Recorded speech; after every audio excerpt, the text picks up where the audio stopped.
Well, hey there, all you beautiful Texans. Welcome back to the James Show. It's News Talk 820 WBAP, now on FM at 93.3. Yeah, let's go. Welcome back to the big show. Happy Monday. Kicking off the show today, Jean-Jacques Taylor, Dallas sports media legend Jean-Jacques Taylor. Keep it going for JJT. Welcome back to the James Show. You previewed the Super Bowl with me on Friday. How about we review it now? Your thoughts on the game itself? Oh, it turned into a blowout far sooner than anticipated. But, Kansas City was really never in the game, man. Everything seemed so hard for them early and not nearly as hard for Philadelphia. And it seemed to me very early on that they were going to need something extraordinary to pull it off because they couldn't control the line of scrimmage on either side of the ball. And when you can't do that, man, you get, as Emmitt Smith would say, blowed out. Yeah, so 40-22, it wasn't that close. There was just a couple of cosmetic points at the end there. So really, you're right, man. The Chiefs just got blown out. But, as a supporter as I am of Patrick Mahomes, we're from the same hometown. Also, you can't help but be happy for Jalen Hurts after all he's been through. I mean, starting with the Tua game, through Oklahoma, through the previous Super Bowl, and he's also a Texas boy. So I'm at least glad I have someone to be happy for. Well, I like Jalen Hurts because he's been through a lot of adversity in his career. Whether we're talking about Alabama getting benched and then OU not winning a championship there and then losing in the Super Bowl. And the thing I like about him is his demeanor is consistent. He doesn't really change a lot. It's not too high. It's not too low. He's steady about his business, and he was rewarded. And, the way the team is set up and the way the general manager goes after talent, they will be set up to repeat, and then we can see if they're the next dynasty in the National Football League. But Jalen Hurts is a good dude, man. Why does it bother me so much, Jean-Jacques Taylor, to see Kellen Moore over there with the clipboard and the headphones winning a Super Bowl with the Eagles logo on his head? I don't know. I mean, we ran Kellen out of here on a rail, so, he's gone. Let's not act like now you want him back. Maybe he needed to get essentially fired from Dallas to find himself, because in Dallas, the knock was he'll never run the ball. He's too pass happy. And here we are in Philadelphia where he committed to the run and got Saquon Barkley 25 carries, even though he only gave 57 yards and got him 31 touches overall. So he called a nice game, and then just as you thought they were about to try to kill some clock with Saquon, they went play action, went deep for the touchdown to Devontae Smith, and that basically ended whatever faint hope there was for Kansas City to come back. So good for him, and he'll soon be the head coach of the New Orleans Saints. Well, who would have guessed that the Philadelphia Eagles would have put up 40 points and Saquon Barkley didn't get a touchdown? I can't say I would have thought that, but, going into the game, Steve Spagnuolo did what every good football coach would do, which is Saquon can't beat us. If Saquon goes off, we have no chance. We have nothing if he goes off. So let's focus on him. And, hey, Jalen Hurts is not the best passer, and so let's force him to beat us. Now, if he beats us, then it just is what it is.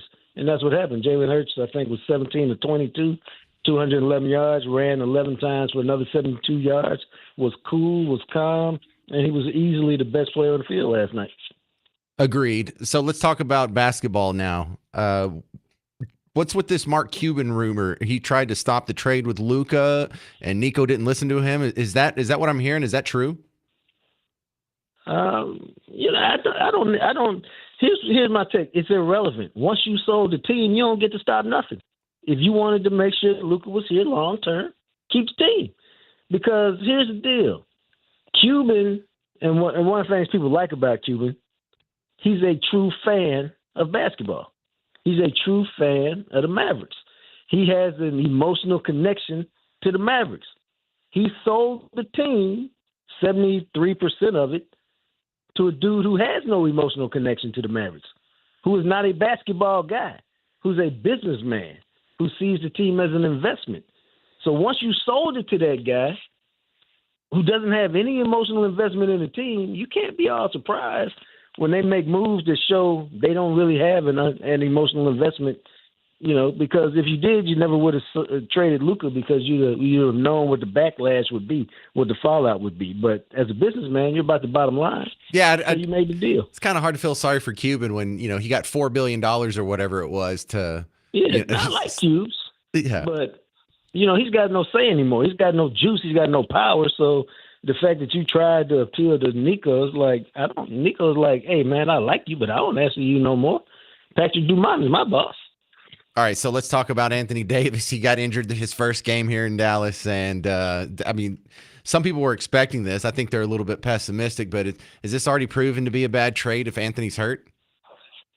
Well, I think here's the deal. Now, I don't know this for a fact, but if you read the things coming out of L.A., initially they thought he'd be out past the All-Star break, and so it's probably, to me, a case of he was feeling better, wasn't quite right, but I feel good enough to play. I want to, the fans are going crazy. Let me see if I can show them a little bit of what I got and why, it could work out for us. And so maybe he rushed himself back a little bit and ended up straining an abductor because he was compensating for his abdominal strain. But the bottom line is he's only averaged 60 games this season in his career. NBA season is 82 games. And so he's been hurt a lot. He's a fantastic player when he's available. He just hasn't always been available. John Jock Taylor, where do we find your work outside of WBAP? You can always check me out at the JJTmediagroup.com. All right. Thank you very much. Dallas sports media legend, John Jock Taylor on the James Show again. All right. We sent a reporter out to the Mavs protest over the weekend. You'll hear some of that coming up later on the show. Also, I'm going to play you some highlights, not from the game yesterday, but from some of the media circus around the game. So we'll cover it. But before you anti-sports people, whatever you want to call yourself, get turned off, I'm going to open a lane for you too. You can call in and tell me what was your favorite part of the game, or did you like the halftime show, or what was your favorite commercial. But also, there were quite a few people who reached out or said that they're not watching the game because we talked about this on Friday's show, and they've just sworn off sports altogether. And I feel like I'm sort of drifting that way as I get older, and I almost feel like someone's going to talk me into it one day, just disregarding sports altogether, like the whole bread and circuses thing. So you can call in and try and talk me out of sports if you want to, too. 800-288-9227. 800-288-9227. I'm James Parker. It's News Talk 820 WBAP, now on FM at 93.3.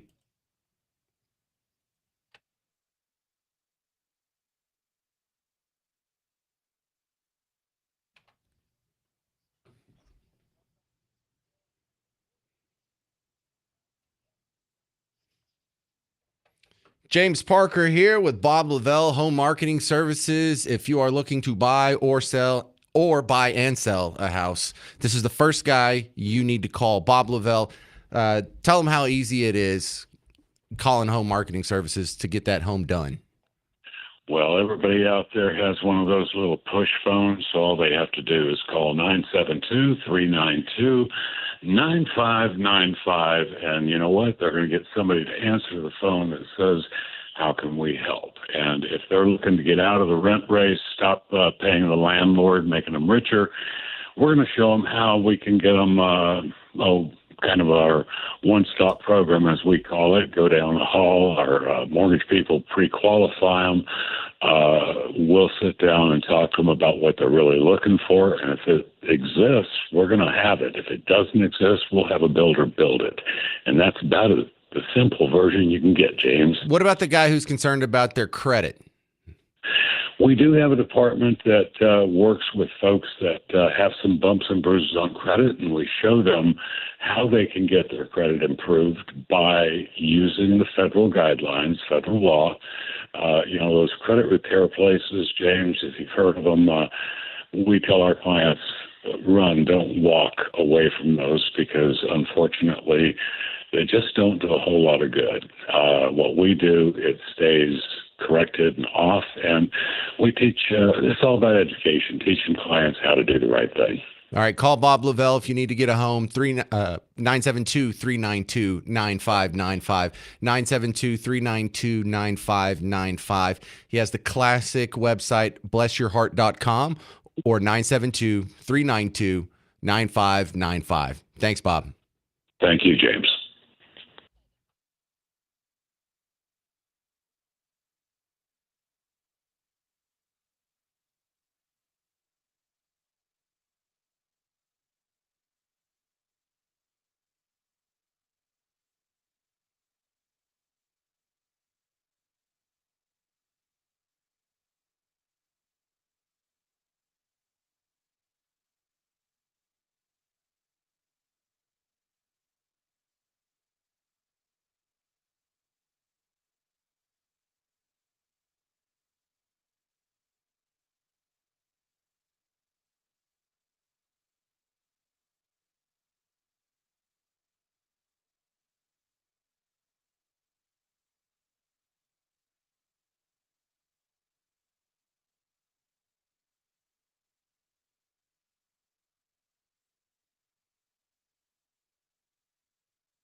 Hey there, welcome back to the James Show. News Talk 820 WBAP, now on FM at 93.3. Your thoughts on the Super Bowl, 800-288-9227, 800-288-9227. I'm not being real specific about it. It could even be anti-Super Bowl. You could even call in and tell me why you didn't watch the Super Bowl, or how you used to watch the Super Bowl every year, but you stopped and Colin Kaepernick started taking a knee, or whatever your story is. Talk about it, because we did some posts over the weekend on the social media feeds for WBAP right here next to our studios. We're in the American Airlines Center, basically, in the little plaza where you walk up. We're in those offices there, and so we can look out our window and we can see a protest, and we can go down there and talk to the people. And when we do that, like if I take a picture of the protest and put it up, you can go through it, go look at the ones we did this weekend.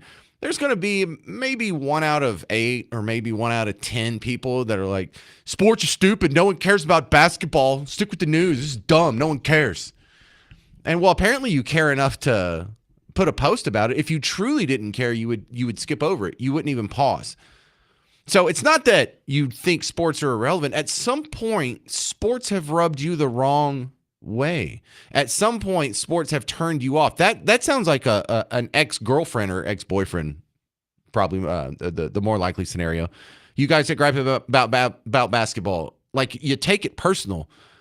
I feel like you used to like sports and something happened and now you don't. So you have some sort of low-level PTSD or something. But if you're one of those guys, I would like to talk to you. 800-288-9227. You used to be a sports fan. You're not a sports fan. Why not? Let's talk about that.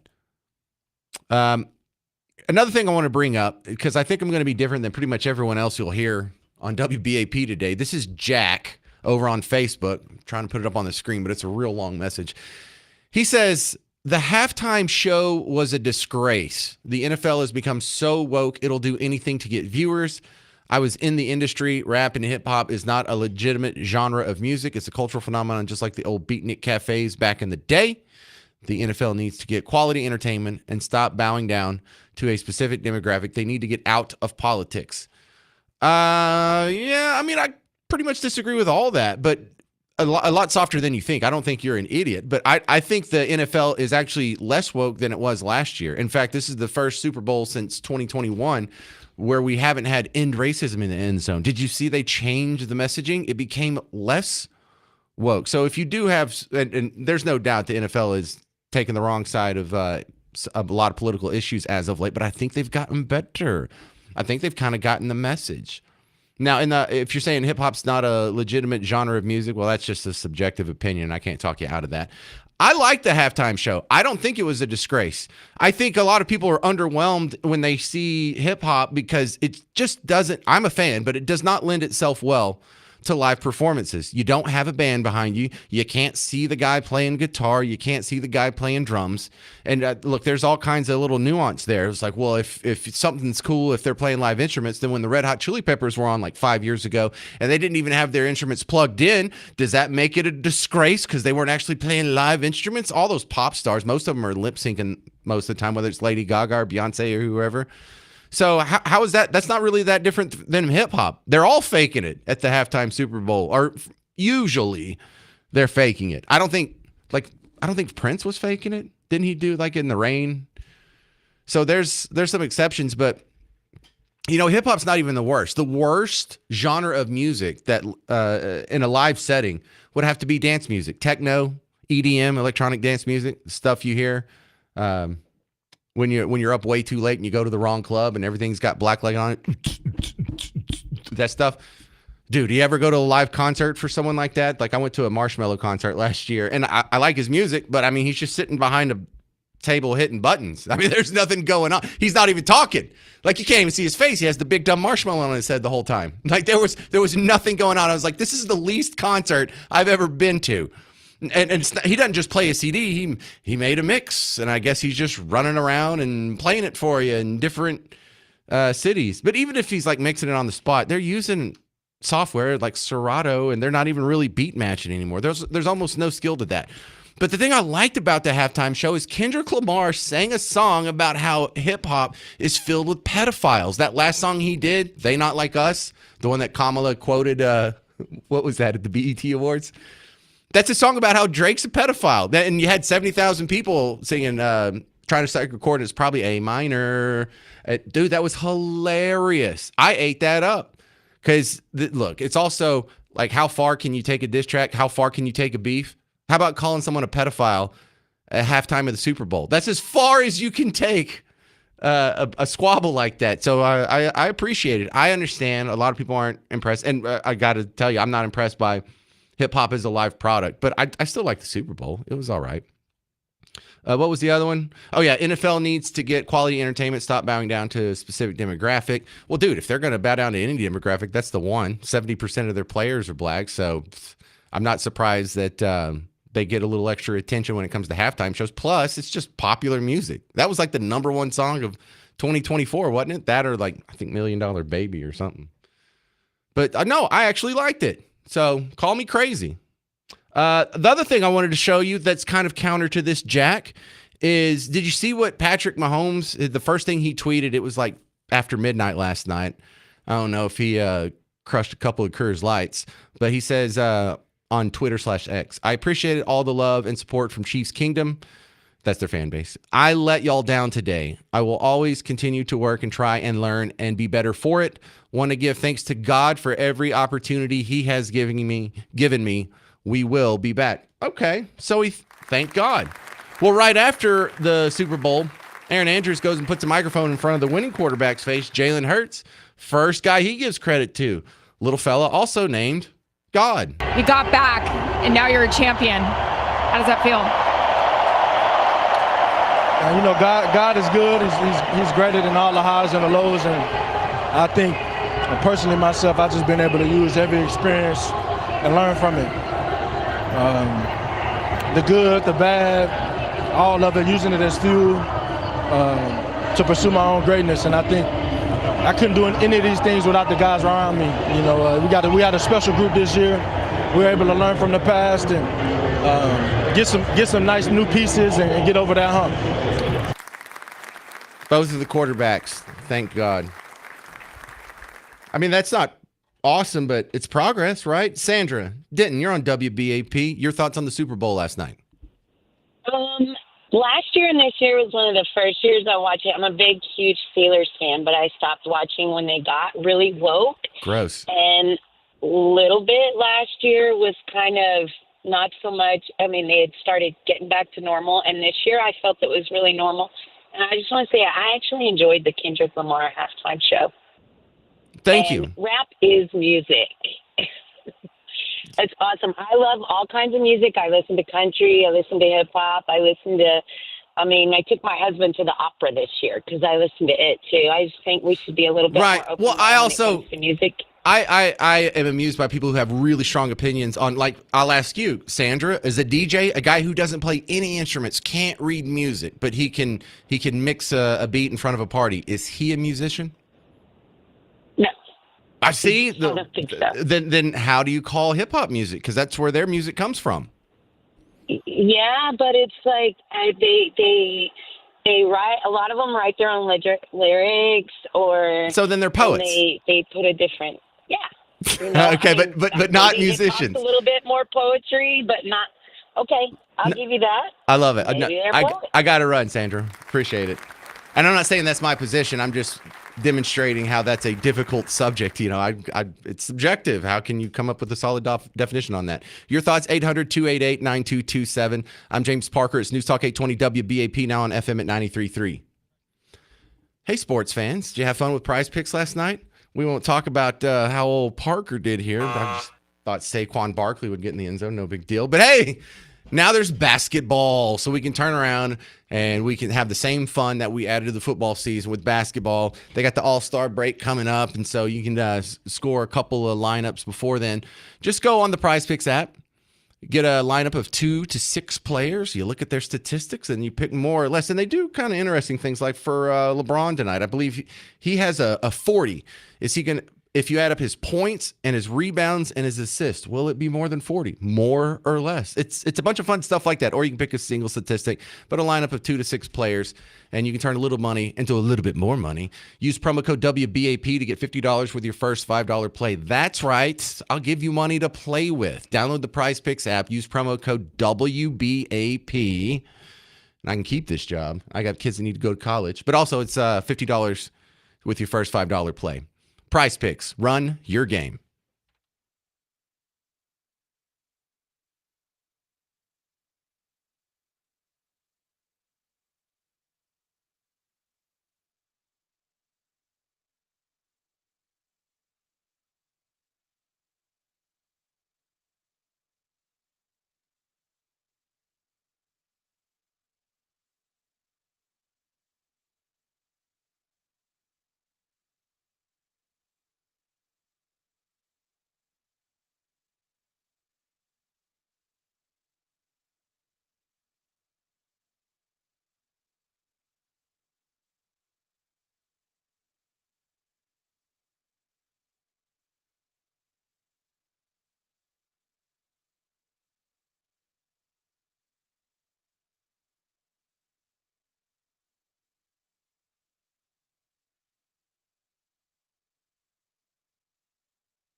Hey there, welcome to the James Show. It's News Talk 820 WBAP, now on FM at 93.3. Brian Kilmeade's coming to town. He's going to be doing an event with our sister station, KLIF 570 AM. It's going to be at Community Beer, just up the street, like 35 in Commonwealth.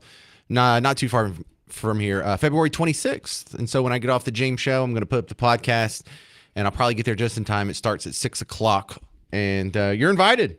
Come join us. You might want to get there a little early if you want to get a chair. The last time we did it, that cool place in Irving, it filled up really fast, and I was one of the poor losers that had to stand on the back wall. But that's how popular it is. So come on out, February 26th, Brian Kilmeade coming to town. Probably do a live broadcast like last time, but they didn't say that in the promo, so don't hold me to that. More information, klif.com. Okay, my next guest is someone who's making his first appearance on the James Show, but I saw him. I'll just go ahead and give him the background here. This is Justin Goodman. He's from the White Coat Waste Project, which has a medical theme built into it. And what are they stopping? Waste? Oh, that sounds great. So, Justin, I saw you with an acquaintance of mine, Rich Zioli, out of Philadelphia, and I saw my friend had a post that was getting tens of thousands of views. Really, it was going viral quick, and it had just come out. You were his guest, and I watched the video, and what you had to say was the reason it was going viral. Pretty compelling stuff. Just share a little bit of what we've learned here from what DOGE has uncovered in the last 2 weeks. Sure, yeah, and thanks for having me. Pleasure to be here. White Coat Waste Project's a government watchdog group. We got 3 million members across the country, and we are specifically focused with cutting $20 billion a year in wasteful spending on animal testing. Actually, the government is the single largest funder of animal testing in the world. The U.S. government is, and probably the most notorious and worst case scenario of animal testing came true in 2020 or late 2019 when we were the first to expose that Dr. Fauci and USAID had funneled tax dollars to the Wuhan Institute of Virology for these dangerous animal experiments where they took bat coronaviruses and supercharged them, put them into humanized mice. And now, of course, the CIA, the FBI, and the Department of Energy believe that that laboratory caused COVID, killed millions of people, and caused trillions in economic damage. So we've been following the money for years. We followed the money from Fauci's pockets to the Wuhan Institute of Virology, exposed what happened there, exposed how they broke the gain-of-function ban that was in place and outsourced this dangerous animal experimentation to China.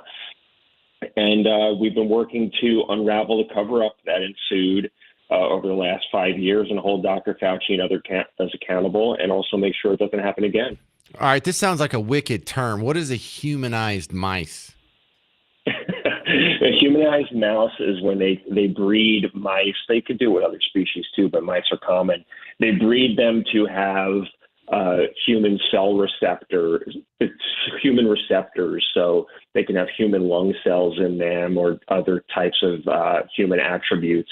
So in this case, they wanted to create a new coronavirus that could not infect humans before, and they wanted to engineer it so it could infect humans. And then the way they can test that is they will create mice that have human lung receptors and then test the virus to see if they can infect these humanized mice with the goal of creating a new virus that would be able to infect human beings. Okay, so like the not the case is closed, but the facts are all laid out. This is no longer conspiracy theory.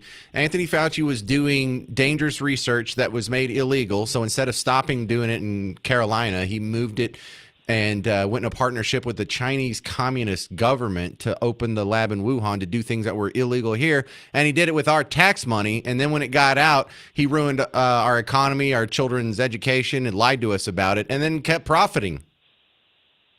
Yeah, absolutely. And again, it was Anthony Fauci's division at the NIH. He was personally involved in the cover-up. We all now know there's a long email trail and a stack of receipts for it. But also we learned and we exposed back in 2023 that not only was Fauci funding it, but USAID was also funding the same exact laboratory and funding the same experiments in the same laboratory at the same time Fauci was. And not only were they funding that laboratory, but we got documents through a Freedom of Information Act lawsuit showing that the suspected patient zero for COVID-19 was an animal experimenter in the Wuhan lab who was doing these gain of function experiments and was specifically receiving funding from Dr. Fauci and from USAID.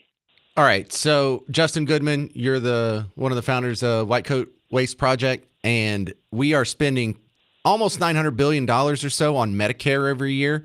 How much of that do you surmise is waste? So that's a little bit outside of my wheelhouse in terms of Medicare. I mean, there's waste, fraud, and abuse across. Obviously, that's that program. And when we look at the funding for for medical research involving animals, the animal experimentation, and we put the figure, the floor, about $20 billion there. There's estimates as high as 87.5% of that being wasteful. The NIH actually gave an award to somebody a few years ago who estimates that 87.5% of biomedical research, especially animal experimentation, is wasteful. Yet the NIH continues to fork over about half of its budget. And it's not just the NIH. You have the DOD, the USDA, the National Science Foundation, many other federal agencies funded with our tax dollars are wasting their money on stupid and wasteful and cruel experiments. And part of the problem, too, is there's no accountability and transparency for this spending. And Wuhan is a great example. Despite what happened in Wuhan, the government hasn't learned its lesson. And we just did an expose a couple weeks ago that broke in the New York Post, how the NIH and the Pentagon are still funding dozens of laboratories in China, including some controlled by the Communist Party, including some that are working with the Chinese military.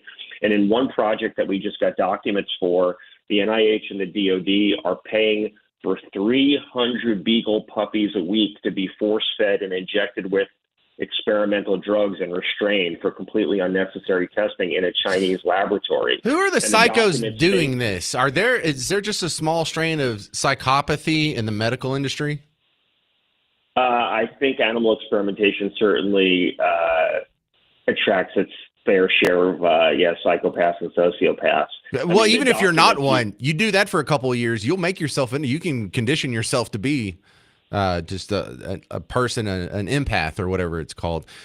Justin Goodman, thank you very much. This is exactly what I wanted you to do on my show. This is exactly the information I wanted you to pass along. I hope the audience found it as compelling as I did.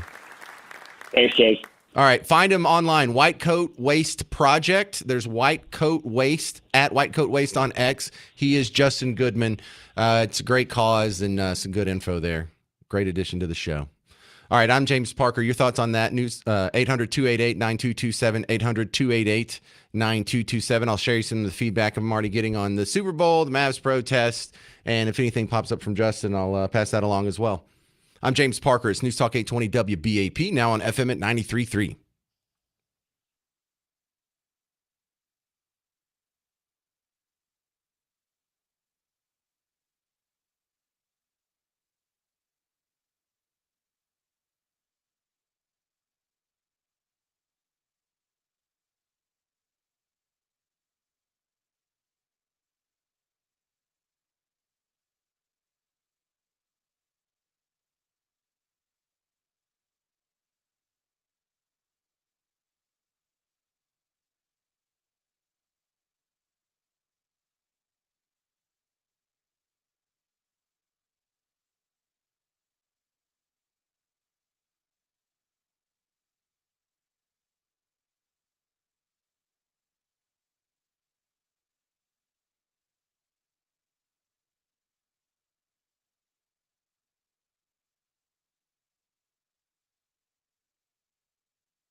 Hey there, welcome to the James Show. It's News Talk 820 WBAP, now on FM at 93.3.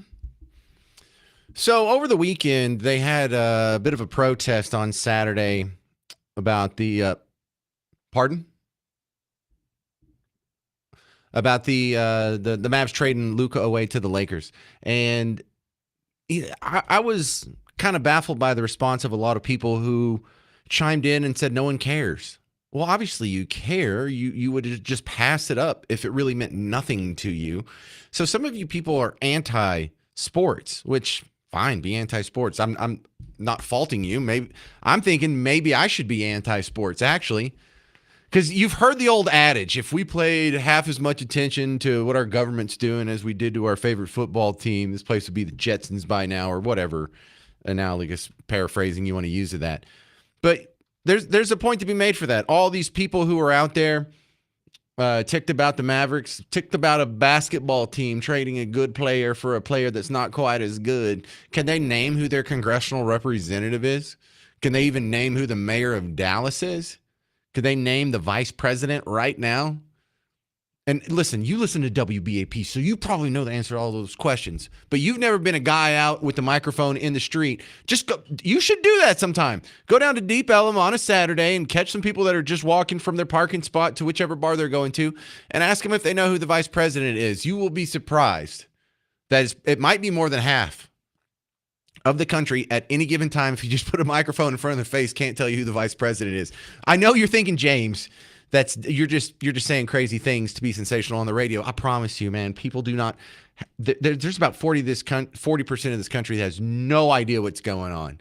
Nothing like they can't see 3 feet in front of themselves. They can't see past their phone, really.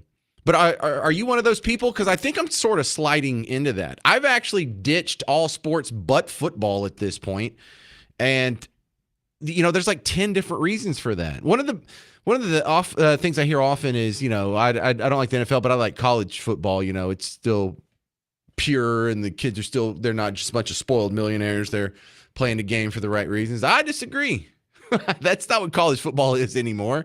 I mean, that might be what it is at the Division II and Division III level, but D1, especially now that they have the ability to make money, it's just as compromised and silly.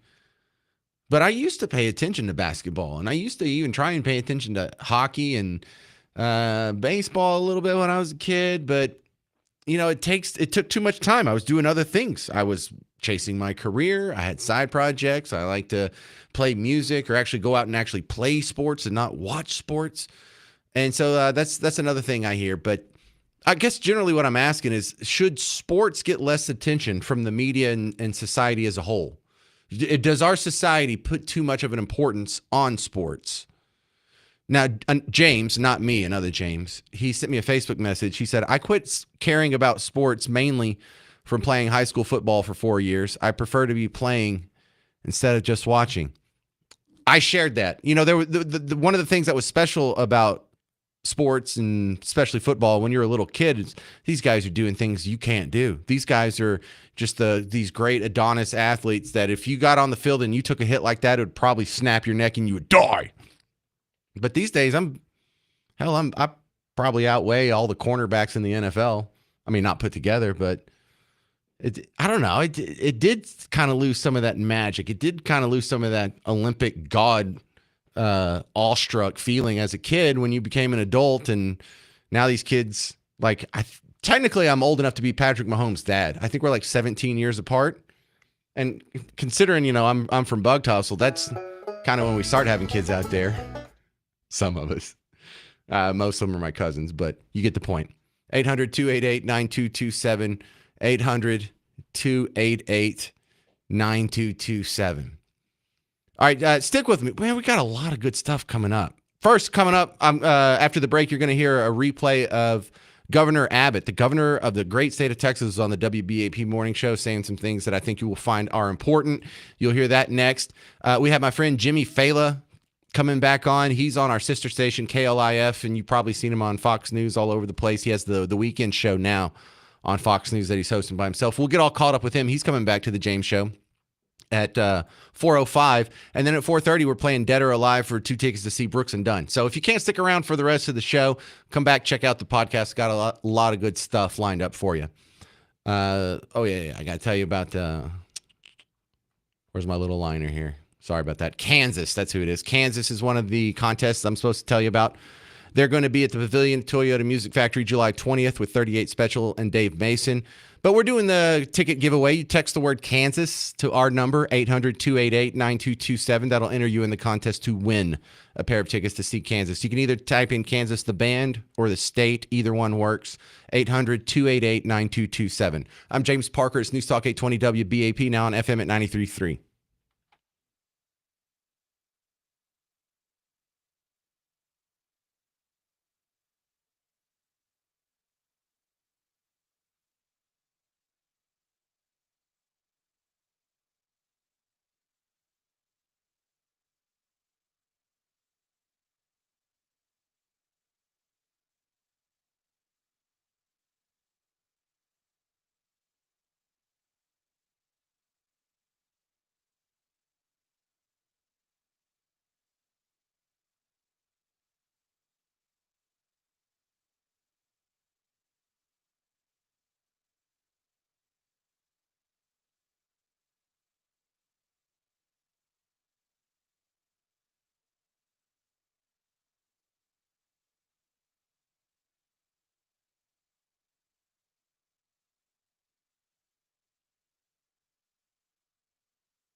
Well, hey there, all you beautiful Texans. Welcome back to the James Show. It's News Talk 820 WBAP, now on FM at 93.3. Texas Governor Greg Abbott was on the WBAP Morning Show talking about things that I thought you would find important, starting with school choice. How does it look for school choice this time around? It's looking great. Listen, there have been a lot of developments. I don't know if you all saw what happened over the weekend, but over the weekend, President Trump put out a very strong statement congratulating the Texas Senate for getting it passed and demanding that the Texas House get it passed.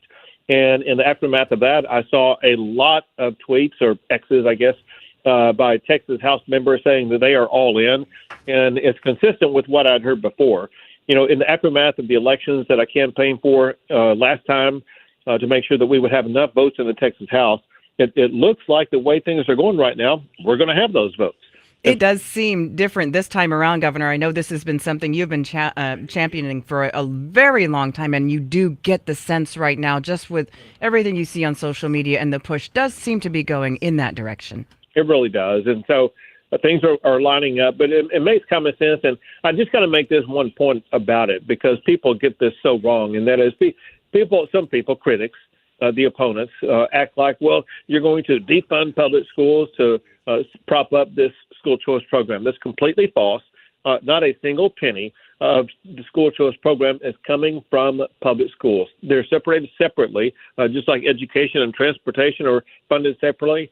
The school choice is coming out of funds that have nothing whatsoever to do with funding public education. We will fully fund public education, raise teacher pay raises to an all-time high. And we're going to make sure that we're going to have outstanding public schools, as well as the ability for parents to choose the school that's best for their child. There's a lot of different reasons why parents need a different school or a child needs a different school, and we in Texas will provide it. And the last thing is this: Texas is just now catching up with more than 30 states that have already been down this pathway. In those 30 states, public schools didn't collapse, and they will not collapse in Texas either. Let me ask you this, because a lot of people have been wondering about the funding for schools. I've been seeing there have been some districts that are laying people off. And are we going to see more funding this time around? For one, you are going to see a lot more funding this time around for public schools and for teachers, which is one of the main components of funding schools, and teacher pay will be at an all-time high. That said, you got to understand some of the reasons behind some of the stories why schools are closing. And this is happening especially in all urban areas, and maybe even some suburban areas, and candidly even in some rural areas. And that is the student population is decreasing in a lot of areas. I'm in Austin, Texas. Obviously, I'm near the capital. And there was a time 20 years ago when there were some elementary schools that were open near the capital where there just no longer are any students available to go to school there. The same thing applies in so many different areas across the state. The student population in Texas is not growing like the regular population in Texas. And because of fewer and fewer students, or I'll give you another example, and that is, listen, there are some cities that are imposing high property taxes, high cost of living, or value sets that are contrary to what parents want. And those parents are going to move their children out to a suburban school. That happens every single day across this state. And that is one reason why you're seeing some schools have to close, it because they are losing the students that used to be in the schools. Mathematically, let me tell you why that's important. The way Texas funds education, I think most places do, and that is on an average daily attendance of those students. If a student leaves, that means that there is less revenue for that school to be able to pay their bills. You know, one of the things, we're talking to Governor Greg Abbott here of Texas. One of the frustrations we've talked about on this program, and I received several emails when we mentioned you were coming on, was the school property taxes in the state are so high, and we did get a property tax break last time, but it seems to be that unless we change the way we go about appraisals, tax breaks themselves aren't going to really bring it down, because even though we got a tax break, we didn't get a tax break. So I'm going to get you through this as simply as I can. I don't want you guys to fall asleep when I tell you what I'm about to tell you. All right. So we actually fixed the property tax system so that increased appraisals would not affect your property. What we didn't fix is what I want to have fixed this session. First, on the appraisal. We limited any property taxing jurisdiction, which, by the way, the state does not levy a property tax. Only local governments, right. Okay, you got that. Yeah. And primarily the school districts. Here's the deal. There's a limit on the growth of their property tax revenue. If your appraisal goes up 10% or 20%, your property tax payment cannot go up that much because those local jurisdictions are limited to either a 2.5 or, depending upon the jurisdiction, a 3.5 property tax revenue increase. What has happened in most jurisdictions, just because of the value of homes going up, if the tax rate stayed the same, the property tax revenue would have exceeded what was allowed by law, and as a result, those jurisdictions had to decrease the property tax rate. That said, let me tell you what the real problem is. When we passed this property tax overhaul, which was done in 2019, we put a bunch of loopholes in there. For example, if your county faces a disaster, because remember, we passed it in 2019. That was just 2 years after 2017, which was Hurricane Harvey, and we felt the need to be able to help school districts in the event that there was a hurricane disaster or a super growth. There were a lot of different exceptions. Here's the point. That has been taken advantage of. This past year, Harris County increased property taxes by 10%. I saw something similar happen in Austin, and it's happened in many other places across the state. My point is this. For the state to use money to cut property taxes at the local level, where the state has no control over the spending, it'll be an evaporation of that money if we don't also put in limits saying local taxing jurisdictions cannot increase property taxes without at least a 2/3 vote of their constituents, and that vote has to be in November, not someday when most people don't know when or where to show up. We're talking live with Texas Governor Greg Abbott on that, and we're going to switch gears real quick. A short time ago on the program this morning, Governor, we spoke with Congressman Roger Williams about reintroducing legislation demanding the federal government repay our state for doing their job, essentially securing the border. What are the odds we will get that, what is it, $11 billion back? Listen, it's looking very good. This is something where I was up in Washington, D.C. last week, and I met directly with President Trump about it, his staff about it, a couple of other few key leaders. This is something that I'm continuing to push. Importantly, this is something that the Texas delegation, like Roger Williams and all of them, listen, they're all in. They're in to get this done. And we have good arguments to be made why there's every reason why the federal government should reimburse us. For example, these weren't just, quote, expenditures. Most of the money went toward building hard assets, like a border wall. Most of it, whether it be the Trump border wall or other border barriers that we built, which was hundreds of miles, that cost about $3 to $4 billion. We built several military bases to house National Guard. And that cost $1 billion. We are building the buoys in the water. We are providing right now, offering 4,000 jail cells for the Trump administration to be able to put people in the event that they are arrested for being in the country illegally, subject to deportation. We're providing both National Guard and Texas Department of Public Safety officers to help the Trump administration be able to arrest, detain, and deport people right now. Here's my point of what I'm trying to tell you. Texas is providing real value to the United States of America that they would otherwise have to be paying for in some other way. In part, this is a real estate transaction where Texas would be deeding over the property that we own to the United States. It's like a purchase agreement where Texas did the work of what federal government should have been doing, and the United States of America is going to be able to get the benefit of that work by Texas having built it faster and at a lower cost than the way the United States would have done. Governor, I know you got to go, but one last question real quick. Super Bowl was yesterday. What do you think the odds of sports betting being allowed in Texas through this legislative session? Well, so any type of betting, any type of gambling, there's a prohibition in the Texas Constitution banning gambling. And sports betting would be going beyond what is constitutionally allowed in the state of Texas. Because of the requirement that a constitutional amendment be passed, right now, I would say if I were a betting person on it, I would say the odds are low. All right, that's Governor Greg Abbott from this morning's WBAP Morning Show. Coming up next, Donald Trump weighed in on that exact same school choice package that the governor was talking about. You'll hear his response coming up on The James Show. News Talk 820 WBAP, now on FM at 93.3.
Hey there, welcome back to the James Show. News Talk 820 WBAP, now on FM at 93.3.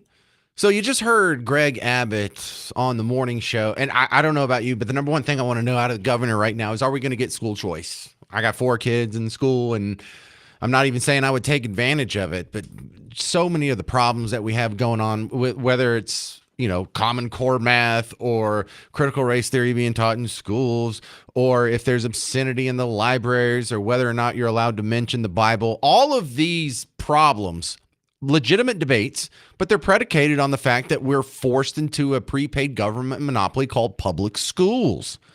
And once you have school choice, what is the argument then? What is the argument from parents or from students or from administrators on these small little differences of opinion on how things should be handled? You don't like it? Go to another school that does things the way you want to do. And if you take your school choice voucher and you go put it in a private school and they teach things that other people don't like, if they teach Jesus rode dinosaurs or Earth is the center of the universe or whatever, well, that's on them. You don't have anything to say about it. You can't complain. So what does Donald Trump say about that? I'm happy to know that he's watching. Donald Trump actually said he's going to be watching closely over here. He said it on Truth Social. He says Truth Social is his version of Twitter. Let me just go ahead and open this whole thing. He says, congratulations to my friend, Lieutenant Governor Dan Patrick, for the biggest launch of a school choice program in American history with $1 billion for 100,000 students in Texas. Senator Brandon Creighton did fantastic work passing SB 2. Lieutenant Governor Patrick has now passed school choice 6 times out of the Texas Senate, only to see it die in the Texas House every time, but he never quits. The Texas House must now pass school choice to deliver a gigantic victory for Texas students and parents. I will be watching them closely. So that's the president chiming in. He continues on Truth Social talking about the school choice bill that is going through the Texas legislature right now. He says, I've made school choice a priority of my administration. We need school choice passed in every state. Well, good. I'm glad he added that last line because I think that's super important. I think it's important, the process. Not just that we have school choice, but if we do it at the federal level, if there's some sort of law that's passed or bill or court ruling or executive action, I don't like that. I look, if it has to go through every state legislature in all 50 states, all right, so be it. But the federal government's not supposed to have control and say so over education. Everything that's not specifically delegated to the federal government is left to the states and people respectively. So, yeah, let's go ahead and get it passed the right way, because if you do it at the federal level, the next guy can come in and maybe just undo it out from under your feet. But if you're looking for something to be optimistic about, if your life's been tough or you've had a bad day, look, there's progress being made all over the place. They took in racism out of the end zone for the Super Bowl last night. And even if you didn't like the halftime show, he called out how a bunch of rap stars right now are pedophiles, and it was hilarious. We got school choice that's about to pass. We've got DOGE that's digging through all the databases in D.C. and just uncovering all kinds of embarrassing stuff that you suspected was true, but now is confirmed. It's a pretty good day. 800-288-9227. 800-288-9227. Coming up next, McDonald's is taking it on the chin. What's going on there? We'll ask an expert on franchises next. I'm James Parker. It's News Talk 820 WBAP, now on FM at 93.3.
Hey there, welcome to the James Show, News Talk 820 WBAP, now on FM at 93.3.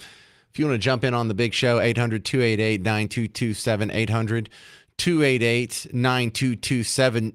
Stick around. If you have to leave, like if you have to go in the store, gas station, or whatever, be sure to come back because we're going to talk to Jimmy Fallon from Fox News coming up at 4:05. He's got the weekend show, and he also has a syndicated radio show that's on our sister station, KLIF. So we'll catch up with a big Fox News star. We're playing Dead or Alive at 4:30-ish for 2 tickets to see Brooks and Dunn. And seeing as how yesterday was a Super Bowl, today's edition, it's going to be the first 10 Super Bowl MVPs. Are they dead or alive?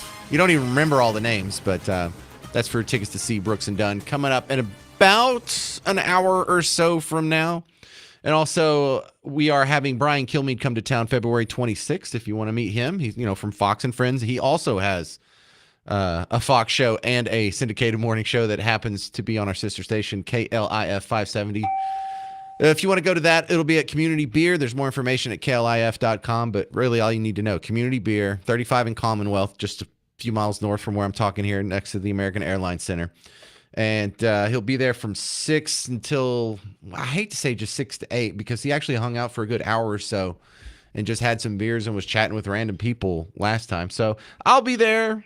I think Sybil and Clayton from the KLIF morning show will be there. I think we're going to try and lean on Garrett to get there. Oh, actually, I do have an announcement about that. I think Miss Parker's going to be there. Hi, Miss Parker. So you people who always ask where she's at, this is your chance. See what Jessica Rabbit looks like if she wasn't a cartoon. All right, my next guest is going to help clean up some news that has me concerned about one of my favorite restaurants of all time. I'm talking about McDonald's. Welcome back, Nick Neonakis, franchise expert over here.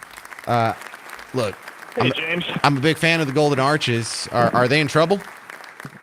Ba-da-ba-ba-ba. Missed earnings. They're not in trouble, but they didn't hit their revenue target because the food is so expensive. People aren't eating out as much as they used to. You covered this a couple of months back, I remember. You nailed it back then, and look what's happening. Yeah, so I think there's one combo meal left on the menu at the one that's next to the station here that doesn't go over $10 after taxes and everything. So yeah, they've actually done quite a price hike over there over the last couple of years, and they're still missing their revenue. They are, man. Do you remember when you could get 2 hash browns for $1 on the breakfast menu?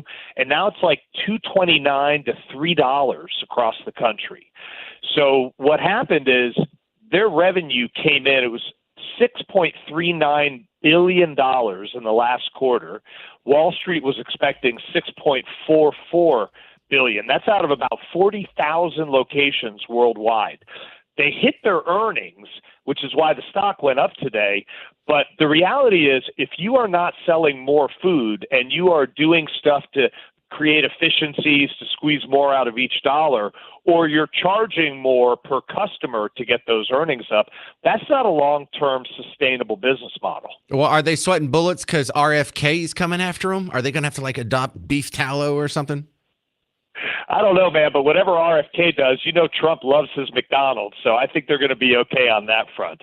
But it points to the rise in costs, right? This has been a theme that's been going on for years, and at some point, you can't squeeze so many efficiencies out of every dollar. You can't charge people $20 for a Happy Meal. They're going to stop coming, and that's what we're seeing going on right now. Well, I've noticed the price hikes have gotten so high that it sort of takes the gap out of if you go to a restaurant and sit down and get waited on. It's not really that much more expensive than doing the drive-through these days, especially the cheaper ones, like if they have a pizza buffet or something to that effect. So it doesn't really stop me from buying more food. It just kind of pushes me into buying better food. That's what's been happening in franchising in the QSR segment, quick serve restaurants, where, sometimes they're local chains.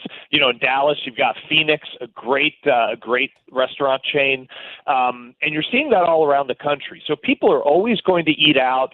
The efficiency, the convenience of eating out is always going to be there.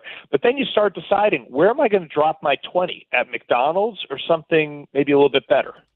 Well, I almost kind of said the beef tallow thing as a joke, but I did see news that Steak and Shake has announced that they are adopting beef tallow. They're going to do their fries in 100% beef tallow by the end of this month. So people are already making some changes and stuff that I just thought was, some good social media recommendations a few months ago. Now corporations are adopting it. Is this going to catch on?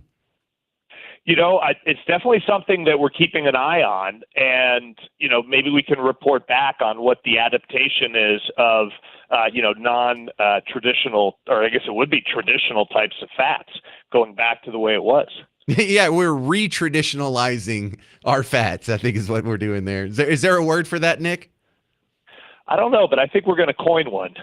Right, re-traditional. Back to the future. How about back to the futurizing? We'll work on that for the next appearance. And I'm interested. Would you call that a QSR, quick serve restaurant? What are like the different classifications of restaurants? Because I know that there's like slight gradations as you go up the scale. I just don't know what they're called, and I bet you they have a cute name. Yeah, so you've got fast food, McDonald's, Burger King, Jack in Arby's, the Box, and yeah. so on. Okay. Right. Then you've got quick serve restaurants, QSRs. The big ones would be like Chipotle, Moe's, Mahana Fresh. So you have to get out of your car. Like That's the next level. There's not a drive-through. You probably have to get out of your car. Typically, yes. And then you've got your regular sit-downs, right? Morton's and so forth. Okay. Well, that's good stuff. Thank you very much, Nick Neonakis. Where do we find your work outside of the James Show? James, we are going to be coming to Dallas on March 15th and 16th to the Irving Convention Center with the Great American Franchise Expo. Mayor Rick Stopfer is going to be cutting the ribbon, and tickets are $29 at the door. But for all your listeners, because we love what you do, if they text to 26786, the word franchise. That's 26786, the word franchise. We will send them a free ticket. There are hundreds of companies coming from all around the country to Dallas to be a part of the amazing renaissance in the business category in Dallas and all of Texas. We'd love to have you come down as well, but all of your listeners can get a free ticket instead of spending $29 at the door. Just text franchise to 26786 and we will hook them up on your behalf. Is this for people who are looking to get into being a franchisee, or people who are already in the business and they're just looking for, I don't know, tips and tricks? It's both. So there are companies coming that are looking for franchisees. So if somebody wants to buy a franchise, you can see hundreds of them.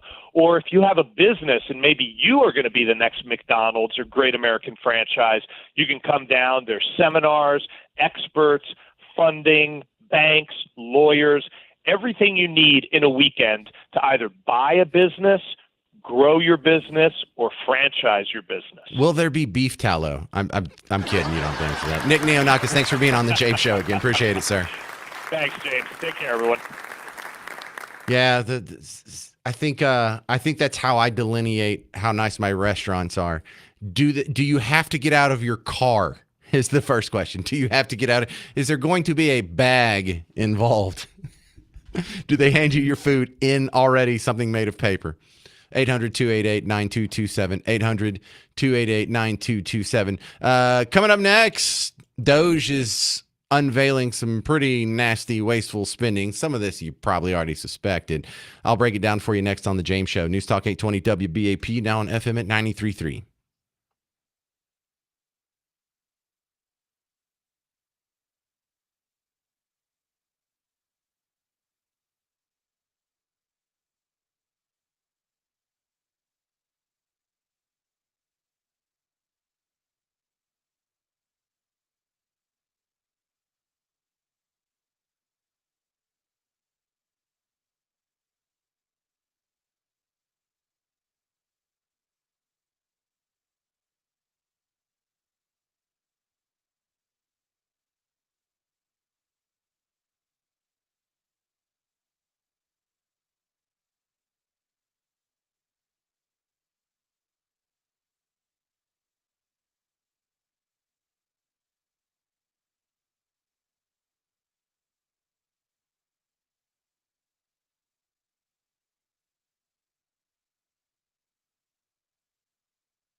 Hey, welcome to the James Show. News Talk 820 WBAP, now on FM at 93.3. You know, I don't know if I'm excited about this news or I'm disappointed about this news. On one hand, I'm excited that DOGE is going through and they're cutting government, and they've already canceled like 9,000 jobs out of USAID, leaving like 600 people there. And this is what I was kind of hoping for. This is the positive stuff. You know, the Elon Musk, the fact that he bought Twitter, fired about 80-something% of their employees, and now it still works, gives me like a precedent that this guy does know what he's doing. He can go in. He can look at some complex setup, infrastructure, network, whatever you want to call it. And he knows the guys. They've done this before. He's gone in with a team of engineers. They did the forensic audit. They cut some bunch of fat. And man, if they can cut like 80-90% of some of these programs, that'd be fantastic. I'd like to just see them get rid of altogether. On the other hand, the other side though, I'm disappointed because it's just too much. This makes me think we're living in a simulation. And the writers of USA episode or season 248, isn't that what we're in? 249. Yeah, because it's 2025 now. Season 249. Our writers are getting sloppy. Because now we have Elon Musk. Yeah, the same guy that did PayPal and Tesla. And now he's catching rockets that are falling out of the sky and doing Starlink and sending a car to Mars and boring under the earth. And one of the key components of his elite team of crack tech engineers is a guy named Big Balls. And now we have everyone in the media just saying it over and over and over. And I'm like, wait a second. That can't be. The guy that's going to save us. This sounds like a comic book that I wrote when I was 15 because I was too immature. But this is real life now. This is our hero. What is he in an AC/DC tribute band? Is that what's going on? I've got big balls. Bon Scott was a prophet. How did he know when he wrote this in 1978 or whatever that this is going to be the guy that saves us all?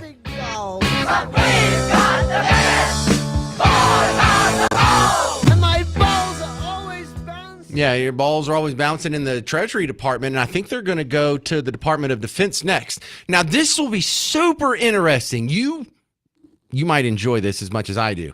When they go to cut the Defense Department, who is going to complain? Who is going to come stand in front of the doorway? Is there going to be a gaggle of congressmen? Is Maxine Waters going to be, you let me in. Do you know who I am? Do you know who we are? Who are you with? What is your identification? You get out of my way now. Who's going to do that to the Defense Department? Because that's the one thing that they've said they wanted to cut your entire life. If they still have a hissy fit when they're cutting the Defense Department, then we'll find out who is just beyond repair. We'll find out who has totally turned their brain off and they're just on the mode of Team Red bad, Team Blue good. Because that's been a frustrating part for people who are more libertarian-minded or just more principled about being limited government conservatives, is that if you want to shrink the government, that necessarily usually includes the Defense Department. There's nothing special about that department that makes it immune to waste, fraud, corruption. Now, there's some people who want to cut the Defense Department because they want to weaken America, but that's not why we want to do it. That's not why you want to do it. That's not what Big Balls and the team from Elon Musk are going to be looking for. We're going to be looking for, why have we spent like $1 trillion on this one jet system? Right? Why are we spending like $1 billion to build? What is the new jet that costs like $1 billion a pop, like the F-35? Yeah, I'm glad we spent all this money. Now, man-flown jets are pretty obsolete for the next war, and we already know that. So why are we still doing that? Look, do we have the next big drone swarm? I think that's what we need to be working on, is those unmanned vehicle swarms. It sounds unstoppable, doesn't it? But yeah, we'll see. You're about to see, and then we'll talk about it on the James Show here. What's going to come down the pike next? Because I think that's where they're going next. But Elon Musk was tweeting. This was at 4 a.m. today. This is way before you got up. His tweet said, the DOGE team just discovered that FEMA sent $59 million last week to luxury hotels in New York City to house illegal migrants. Sending this money violated the law. and is in gross insubordination to the president's executive order. That money is meant for American disaster relief and instead is being spent on high-end hotels for illegals. A clawback demand will be made today to recoup those funds. That happened this morning, y'all. And another thing we're learning as more people are getting to go through the U.S. aid numbers, Mike Cernovich tweeted yesterday, U.S. aid numbers are big, but those nonprofit salaries hit harder to the median voter. You work your butt off for $50K a year while the Kennedy Center president makes $1.5 million. And most of DC is laundering money from USAID into $300,000 to $500,000 a year jobs. That's the messaging to use. That is a great point. When you see all these people in their nice cars and they don't do anything for a living, where are you getting the money to do this? How good could it possibly pay to be a community activist or a political organizer or to work for the Kennedy Center or to do the renovations or to study a walkway from here to Fair Park? It's more money than you're making now. 800-288-9227 if you got any comments on that. The North Texas Auto Expo coming back February 20th through the 23rd, Dallas Convention Center.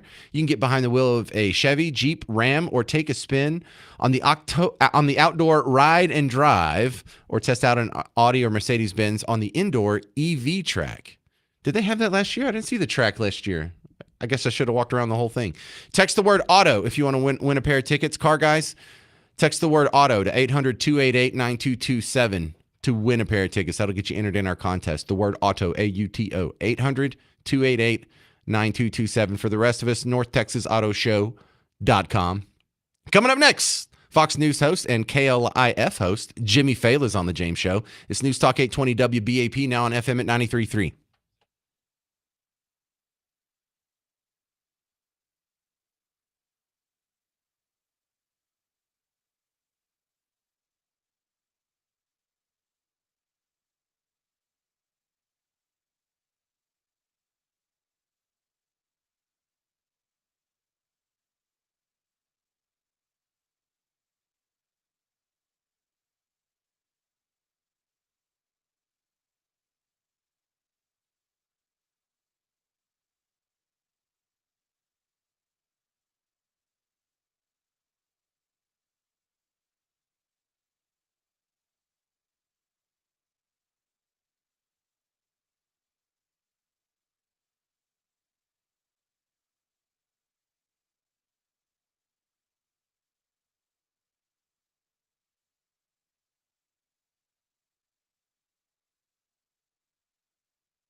Well, hey there, all you beautiful Texans. Welcome back to the James Show. It's News Talk 820 WBAP, now on FM at 93.3. Yeah, let's go. Well, we have this guy is a friend of mine, and since he was on the show last, I found out he's now on our sister station, KLIF 570 AM. So now there's no excuse to not have him on a regular basis. He's in the family now. Jimmy Fela, welcome back to the James Show. Hot damn, this is a big deal. And yes, we're like stepbrothers. This is like Will Ferrell and John C. Reilly. You know, it's a thing now. We got to do this. Did we just become best friends? Yep. I'm not going to touch your drum set. Okay, so we have some great headlines to talk about. Number one, I would not have guessed that in 2025, after my libertarian heart's been disappointed my entire life, we finally get government cuts, and it comes from a man by the name of Big Balls. Big Balls is the hero of 2025 so far, Jimmy Fela. Who would have guessed? Are we living in a simulation? Is that what this is? We're just plugged into the Matrix and the writers are getting lazy? Well, if we are, it's the best one. These are the best lazy writers we've ever had. The real fury here is a lot of liberals are upset because they think big balls belong in women's swimming. They don't want big balls in government. They want them in the pool. And thank you. I love that. Yeah. I'm happy. Well, also, I find it terrible to learn some things that DOGE has uncovered. We paid for COVID to be made. You paid for that. I paid for that. The person listening to us, we paid for COVID to be made. Money was stolen from us and given to the lab, and oops, it ruined the world for a couple years. Yeah, I mean, the teachable moment here, and I knew something was up when Elon asked to see the books and they said no. And I would tell this to anybody listening. If your spouse won't let you check that month's credit card statement, their odds are there's a stripper or a hooker involved. But in the case of USAID, it was probably a trans stripper or hooker in another country. And that's what opening up the book showed us, is that we were funding a lot of things none of us asked for. Like when they say, oh, we didn't vote for Elon Musk. Yeah, none of us voted for a transgender comic book in Peru, Nobody asked for that. As Americans are struggling, we didn't need a comic book where the X-Men were a bunch of X-Men, if you will.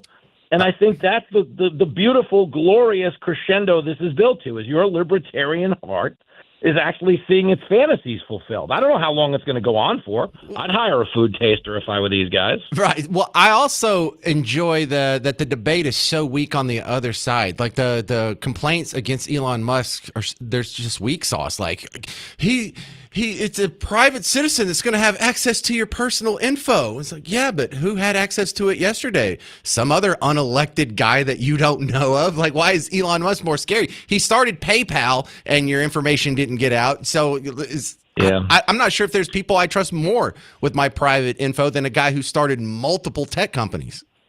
Yeah, I mean, the truth is they can't argue the direct point because they know what they're doing is indefensible. Anything they were spending money on is indefensible. And the bigger concern here is not that he's going to leak information, and it's not that he's unelected. It's that if he shrinks the federal workforce and it functions better, then they've lost their entire ethos for campaigning, which is you've got to count on the big government. We've got to raise more money. We've got to tax the rich, and we've got to give stuff away. And what we're coming to see is that business model doesn't work. And that's what they're really upset about. When you're arguing the direct point, you have an argument. When you're arguing something else, you don't. The old adage is when you have the facts, you pound the facts. When you have nothing, you pound the table. The Democrats are pounding the table from a lot of different angles right now. How much did you enjoy seeing that gaggle of congressmen go to whatever building that was, that Department of something or other, and they were trying, or Treasury, they were trying to get in, and there was just that bald guy there that didn't let him in, and Maxine Waters, do you know who I am? I demand you move. And he's like, nope. Yeah, and to be clear, he thought it was Al Roker in a wig. He's like, no, Mr. Roker, I don't watch the show. The issue is that guy belongs at the border too, doesn't he? How come Holman hasn't recruited that guy? Yeah, whoever he is, just next president. He's running for something. I want his job. I thought that was the greatest job in the world. it would be to tell Congressman, no, you have no business here. And that's another weak sauce criticism here is, well, he's overstretching his authority. The president just can't come in and stop the funding and the laws that Congress has set. They have to follow it all. It's like, really? Because y'all don't follow it all for sanctuary cities. You didn't care about who appropriated funding when you were canceling student debt. This is a new complaint you guys have discovered. Dude, I had a wacky tweet last week that got like a few 100,000 likes because the right people retweeted it and the right bots got involved. I'm kidding. But it was basically like, if you look back on your civic duty of the past 4 years, they were firing federal workers who didn't get vaccinated, and nobody on the left said a word. But now they want us to care because they're firing federal workers who don't do anything. I mean, nothing. These are work from home people. 80% of the buildings in D.C. are unoccupied. Honestly, the only federal buildings in D.C. that are occupied are when they're probably doing some black ops program we don't know about that's illegal anyway. And that's the point, is they've absconded a lot of money. We don't have any return on investment.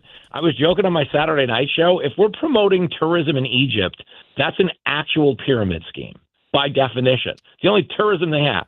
So it's like, why were we doing that? See, yeah, you did. That kind of brilliance is what you hear on KLIF, our sister station, 570 AM. Tonight at 7 o'clock, after the James Show, you can just wait for a couple hours, get some dinner, and then go listen to Jimmy Fallon. When are you coming back to Dallas? Just to put you on the spot. I know. I owe you another stand-up get-together. My guess is June. They're working it around my TV schedule, but they owe me. Listen, I don't want to start a barbecue fight because I haven't eaten every barbecue in Dallas, but I did eat Terry Black's and like it quite a bit.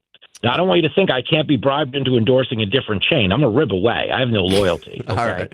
I'm a spare rib hooker for all intents and purposes, but I believe I was in Deep Ellum and I had a good rib. So shout out to them. How about that? Jimmy Fallon, you have a full-time gig as a radio host, syndicated across the country. You also have a show on Fox News, and you also do stand-up gigs. I mean, they fly you out like once a month to some other place for the weekend. How many hours a week do you say you work? I mean, seriously, probably, I don't know, 80, because I'm here. Like today I was in America's Newsroom at 9 a.m. I'll be on Sean Hannity's show at 9:50 p.m. later tonight. In between, I'll do 3 hours of radio and work on my TV show that'll air Saturday night. So yeah, it's a lot of action. But again, there's no way I used to be a New York City cab driver, obviously.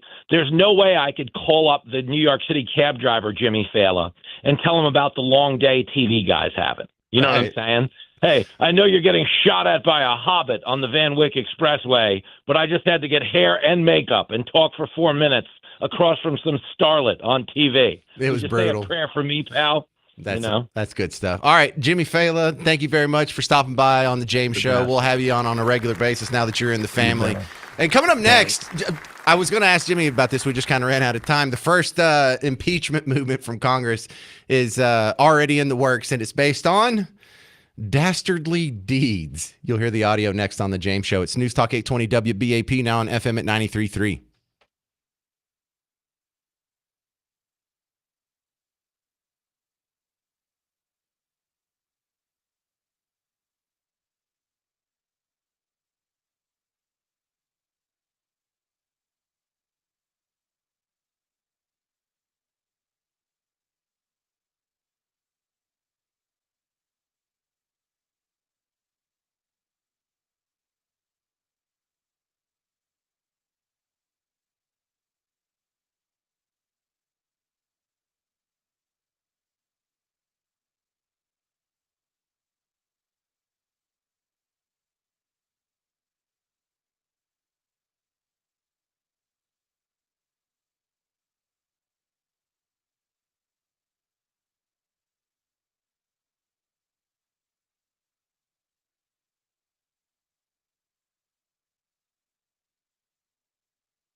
Hey there, welcome to the James Show, News Talk 820 WBAP, now on FM at 93.3. Dude, I'm working on something. I might be able to do it tomorrow. It maybe more like Wednesday or Thursday. But there's been this thing, this just totally AstroTurf trend on Twitter/X and TikTok that's been busted, where these people make videos where they talk about how they regret voting for Trump. You know, they're just like, I was just worried about the price of eggs, but I didn't know he was going to go after, starving children in third world countries. And they dox the people, and it finds out that they're just lefties pretending. It's the weird performative behavior that social media has allowed. I find just totally fascinating what the human being is doing with the ability, the attention seekers. It's not all of us. It's not all of our Team Blue friends. It's maybe 1% of them, if that. It's a weird new sociopathy that we just haven't quite grasped yet.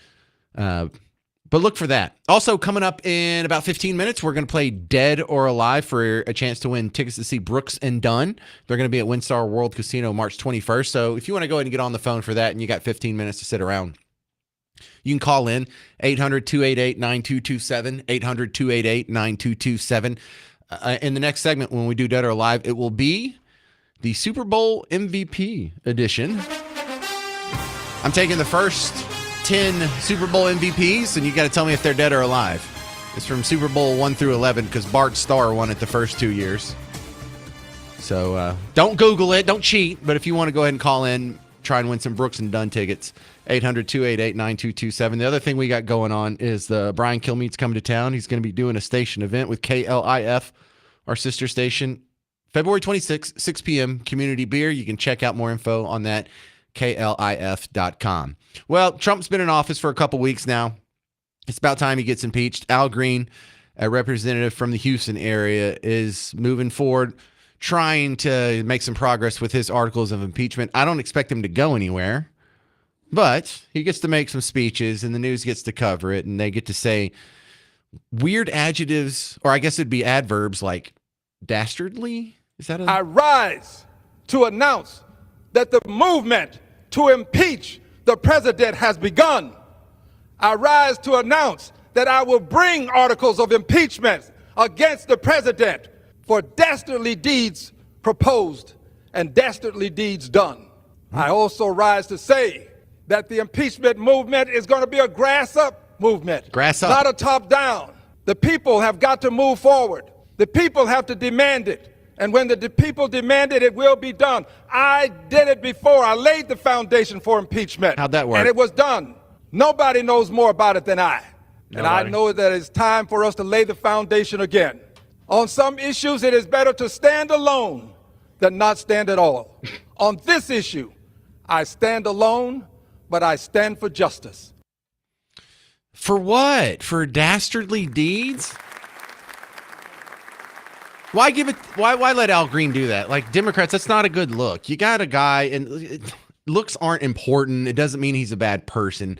But he looks like if Teen Wolf is now 65 and still dyes their beard, because he lets the beard go like all the way up, and like when it gets almost to your eyeballs, you should probably like do a little grooming.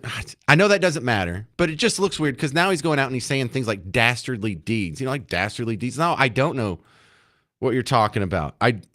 What does dastardly deeds even mean? So you go look it up. Dastardly can be used as both an adjective and an adverb to quell that, sub-debate. But here, Merriam-Webster says the first definition of dastardly is cowardly. So cowardly deeds, is that even illegal? Being a coward?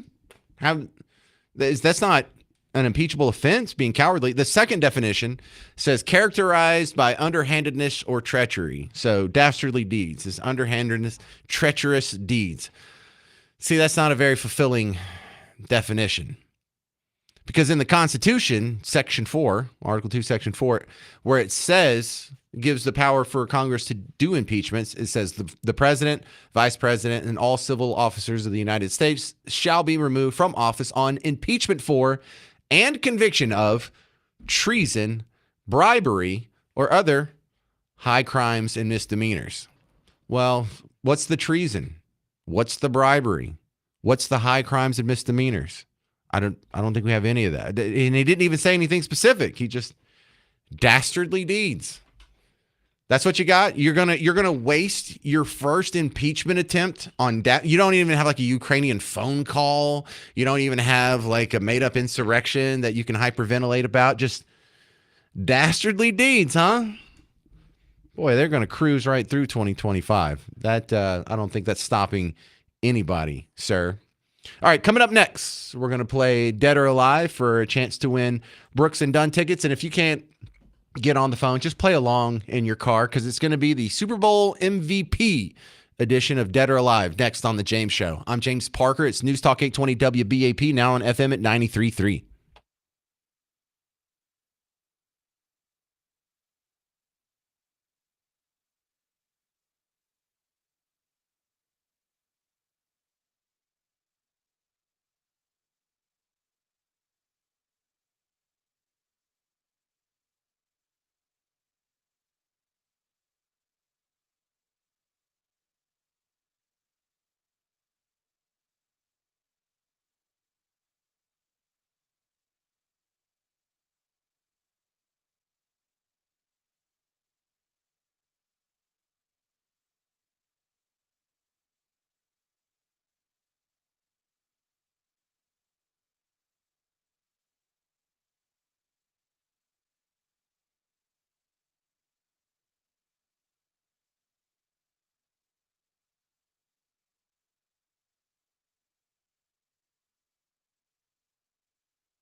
Hey there, welcome to the James Show, News Talk 820 WBAP, now on FM at 93.3. Welcome to the big show. We're going to play Dead or Alive. Oh, the phone's already full. I guess I can't give out the number again. But this is the easier of our game shows that we have. I'm going to give you 10, usually it's celebrities, and then you have to guess if they're dead or alive. But in honor of the great Super Bowl that happened last night, this is going to be the Super Bowl MVP edition of Dead or Alive.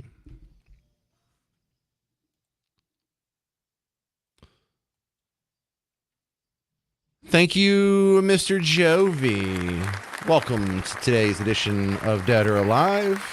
Today, we're playing for 2 tickets to see Brooks and Dunn. They're going to be at WinStar World Casino and Resort March 21st. For the rest of us, we got to go to winstar.com, but someone's going to get some tickets here. We're going to start with Becky in Arlington. You ready to play Dead or Alive, Becky? I am. How familiar are you with Super Bowl MVPs? I watch football. I know it, but I'm probably not that great. Well, hey, I appreciate the honest answer. Super Bowl MVP edition of Dead or Alive. Let's start off. The guy was the MVP of the first 2 Super Bowls. His name is Bart Starr. He was the quarterback for the Green Bay Packers. Yeah. Is Bart Starr dead or alive? He's dead. Okay. You're off to a good start. Who said you didn't know? Next one. In Super Bowl III, the MVP was Joe Namath. Is he dead or alive? He's alive. He is alive. 81 years old. And then in Super Bowl IV, it was the Chiefs quarterback, not Patrick Mahomes, Len Dawson. Len Dawson. Is he dead or alive? Gee, I'm going to go with alive.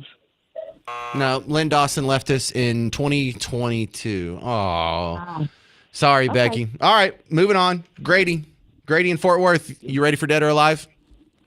Yes, sir. All right, you get to start on a cowboy here. In Super Bowl V, the MVP was Chuck Howley. Is he dead or alive? I'm going to say dead. Nope, Chuck Howley's still with us, 88 years old, sir. Dang it, Grady, you didn't even get one right. Thank you, sir. Appreciate it. Howard in Wiley, yes. You ready for Dead or Alive? I'm ready. All right. Well, in the next Super Bowl VI, another Cowboys legend was MVP. Nice young man by the name of Roger Staubach. Is he dead or alive? Alive. 83 years old. You know, that's one of the things that make me nervous. You know, we're doing this show. I'm in Dallas. Roger Staubach could be listening to us right now, Howard. Does that weird you out a little bit? Whoa. I know, right? I do the same thing. Like, whoa, don't say anything stupid. Roger Staubach's listening. Don't embarrass yourself. Next one, Super Bowl VII. The MVP was the Dolphins' safety, Jake Scott. Is he dead or alive? Oh, wow. Dead. Yep, died in 2020. That was a lucky guess. Super Bowl VIII, it was Dolphins running back Larry Zonka. Is Larry Zonka dead or alive? He's alive. 78 years old. Yes, sir. And the next one, it was the nasty, putrid, filthy Steelers, and Franco Harris was the MVP. Is he dead or alive? I think he's still alive. No, died in 2020. You had a nice little roll going there, Howard. Sorry, sir. All right, we're going on. Brian in Plano, you're next up on Dead or Alive. You ready? I am. All right, in the next Super Bowl X, it was the wide receiver Lynn Swann. Is he dead or alive? Oh, man, he is alive. Yep, alive, 72 years old. Yes, sir. I had forgotten all about this guy. I mean, I've heard the name before, but Fred Biletnikoff, he was a wide receiver for the Raiders in Super Bowl 11. For some reason, he was the MVP. I missed that game because I was 1. Is Fred Biletnikoff dead or alive? I am going to go with dead. No, 81 years old, sir. Sorry about that. So the big winner's going to be Billy in Lake Highland. Are you dead or alive? Dude, I am alive as you can be. Hey. And the Cowboys. Okay, well, that helps. Are you a Brooks and Dunn fan, Billy? Neon Moon, baby, of course. Okay, well, then I'm going to put you on hold. You're going to get the tickets. I'm starting to like when this happens. Because it's not that Billy doesn't deserve it. He didn't even get one right. It's that, well, if the previous guy wanted to win the tickets, he should have gotten Fred Biletnikoff right. I think that's what it comes down to. And it may not be pretty. It may not be, cosmic justice or whatever, but rules are rules, damn it. And we run a tight ship here on the James Show. So, Billy, Garrett's going to get you information. We'll send you ticket or information to an email with the tickets to go see Brooks and Dunn. I heard a rumor about those guys. And I've read it in more than one place, so I'm starting to think it's true. I heard they hate each other. Like they have to travel on separate tour buses. They don't talk. They're not friends. And I don't know what the backstory is. Someone slept with someone's wife, or there's probably a girl involved, or money or something.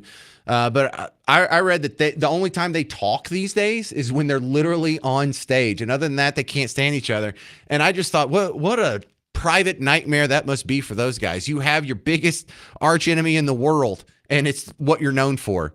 Because Brooks can't go have a solo career. Dunn can't go have a solo career. They both tried. They have to come back and they have to tour together. And then they pack arenas. Then they make millions of dollars and all you have to do is go on tour and perform every night with the guy that you hate the most. I don't know if that's a good life. I don't know if I'd trade places with that guy or either one of them. Anyway, I thought that was weird. Coming up next, you'll hear some audio from our producer Garrett went down to the Mavs protest and talked to some of the protesters, and we'll play the audio coming next on the James Show. News Talk 820 WBAP, now on FM at 93.3.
Hey there, welcome to the James Show, News Talk 820 WBAP, now on FM at 93.3. So there was a protest that was happening, and it was, I dare call it a protest because I don't think anybody that was in the plaza on Saturday that was upset about the Mavs trading away Luka Doncic thinks that Nico or anyone in the Mavs organization is going to see that protest and be like, oh my goodness, I didn't know y'all are so upset. Well, I take it all back. Let's undo it. You can have Anthony Davis back. We'll get Luka back. I don't think they really thought they were making an impact on whether or not the decision stood. I think they all understood that this was a done deal. But it's also interesting to see that if they got time, they're going to go out and let them know they're not happy with said deal, as is their right. Hey, it's a free country, free speech. I don't mind them. They're not blocking the roads. They're not blocking a bridge. They're not blocking the entrance to the airport. So if they're just going to mill around here in front of the American Airlines Center, no harm, no foul. You're allowed to have a negative opinion. I was kind of surprised at the people who, whenever you post something like that, they feel the need to poop all over it. I guess like once you abandon sports, or if you're never a sports fan to begin with, do you just look down on sports fans? Like, do you just think they're all idiots? Because look, I don't care enough about it to go waste my Saturday protesting it, but I do a lot of dumb stuff too. I mean, I played Foursquare with my kids for like 2 hours straight this weekend. It wasn't very productive either. I watch a lot of dumb stuff on my phone. You know, I've watched 8 seasons of the television show Suits, and that's pretty dumb. So I'm not dissing anybody who participated, and I don't think less of them. I'm just interested in hearing the rationale behind why they're so upset. So I sent the producer down there. Garrett Harris went down there with the microphone and talked to a few of them. I'm going to start with this group. There was 3 in this first group, 3 ladies. So how do you guys feel about the trading of Luka Doncic to the Lakers? Awful, horrible, disgruntled, betrayed. Betrayed is the big word. It's a direct betrayal of the entire city. What message would you guys want to give to Nico Harrison? You know, we're not a fan base that's just going to sit around and let a new ownership come and take over and ruin the culture that we've had for decades. You know, like we're rooted in loyalty. Like that's like the word of the Mavs is loyalty. We had Dirk, we had Luka, and now I feel like it got ripped away from us. Yeah. They say loyalty never fades away. It's on the statue over there, but we definitely feel like Nico came in and, like she said, ripped that away from us. And honestly, Luka deserved better, and he deserved better here. Is there a trade of Luka that, in any of y'all's opinions, would have been worth it? No. Truly no. No. Dirk's championship was so important to us because it was about the journey and it was about how Dirk got there, kind of with no superstar help and just with the guys that he had. And we had Luka. We didn't even have a season of Luka and Kyrie together for more than one season. We went to the finals last year and they ripped away all of our joy, just took it away. Yeah, and he did it in the nastiest way possible too. He didn't even shop Luka around. Like, we never know what would have happened with this team. Do you guys think that this trade was done as a way to tank the team so they can move it to Vegas? That's the only logical explanation that I can think of, truly. I almost do believe the conspiracies, you know? Yeah, at first, whenever it was first mentioned, I was like, that's insane. Like, they would never take the team out of Dallas. But if you lose the entire fan support, you know, that's step number 1. None of it makes sense. You don't just have a coffee with the Lakers GM and decide you're going to sell the franchise player to one of our biggest rivals in the West. You don't even shop him around. It's something about it just doesn't make sense. Well, see, I like him a lot more now that I hear from him. And I think one interesting point that was made there is when she said loyalty never fades away, she was saying that because if you come out here to the American Airlines Center, when you're walking up the plaza, like if I was going to work, I have to walk up this plaza between these 2 giant statues. On the left is Mike Modano, the Stars legend that got us our only Stanley Cup back in 99, wasn't it? 2000, something like that. I don't know. I actually paid attention to hockey back then. And then on the right side is a giant statue of Dirk Nowitzki. And he's doing his signature move, the old fadeaway there. And while he's in the fadeaway pose with the ball above his hands, on the pedestal, what? On the pedestal says loyalty never fades away. Oh, see, while he's doing the fadeaway jumper and loyalty never fades away. And that was sort of a hallmark of Dirk Nowitzki. Never got traded, spent his entire career here. I think technically wasn't he drafted by like the Bucks, and then we got him in like a preseason trade. So, he never left, and he endured in the Mavericks franchise, even when they didn't have a good team. They went to the finals twice, but a lot of those seasons were just dog water. And he didn't go do the thing that was really popular for the last 10, 15 years, and that's go make a super team where LeBron and Dwayne Wade and Chris Bosh all decide that we're going to go to Miami together. And then he and Kyrie and Clay team up, and we're going to go to the Cavs together. And then a whole bunch of people decide that we're going to go to the Golden State Warriors together. It'll be Steph Curry and Kevin Durant's going to join us. And there was no super teams. He stayed here and he won the hard way anyway. And I think a lot of people were expecting that from Luka. Here we get some kind of awkward, socially weird European guy that has a funny accent. But my God, this weirdo is so good at basketball. We can't help but love him. And so some good points were made by the protesters there. This other one comes from a young lady named Cassidy. She was at the protest on Saturday. This was her comments. Cassidy, how do you feel about Luka being traded from the Mavericks to the Lakers? I mean, I think everyone was just in shock. It feels like we kind of lost the heart of the team, but I love the guys that are on the team still, and I know that they're going to do amazing. So I'm excited to still watch our boys. And what message would you want to relay to Nico? To Nico, I mean, it seems like it's just all business for him, which I guess it is, but there's fans that love our team. So, yeah. It's kind of sad. Is there a trade of Luka that, in your opinion, would be worth it? I think Luka should have ended his career with the Mavs. And do you think this trade was done to maybe tank the team and move them to Vegas? Yes, absolutely, I do. See, a lot of people are buying into that. Now, I don't buy into that because if they want to have gambling in Vegas, they already have gambling in Vegas. They don't need to move a team there. And you could probably get like an easier team to move there, like a Memphis or something from a smaller market. I think the Mavs may be pretty well calcified here. But that's going to do it for our show. Lainey Wilson is on tour. She's going to be at Dickies Arena September 19th. For tickets and information, go to livenation.com. But it's one of the contests that we're running for you right now. If you want a chance to get in the contest to win Lainey Wilson tickets, text the word WORLD, because it's her Whirlwind World Tour. Text WORLD to 800-288-9227 for a chance to win. WORLD, WORLD, to 800-288-9227. 9227. All right, that's going to do it for the James Show. Stick around. Mark Levin's coming up next. If you need to hear more from me, go check out the James Show podcast. I'm going to go put it online. I prefer you find it on the WBAP app or WBAP.com if you're listening on a desktop.